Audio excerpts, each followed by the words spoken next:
এটা আফগানি চিকেনের ম্যারিনেশনে আছে চিকেন আছে, টক দই আছে, ফ্রেশ ক্রিম আছে, গরম মশলা আছে, জিরে আছে, আদা রসুন বাটা আছে, ধনেপাতা কাঁচা লঙ্কা বাটা আছে, আর হচ্ছে গোলমরিচের গুঁড়ো আছে, আর নুন আর তেল আর ফ্রেশ ক্রিম তো বললামই। এগুলো বাদ বাকি আর অন্যান্য মশলা এতে লাগে না, তাই তো মা?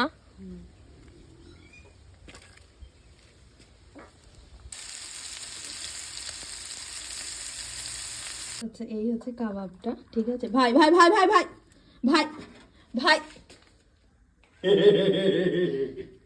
এই যে এটা কাবাব, এইভাবে কাবাবটা রেডি করেছি।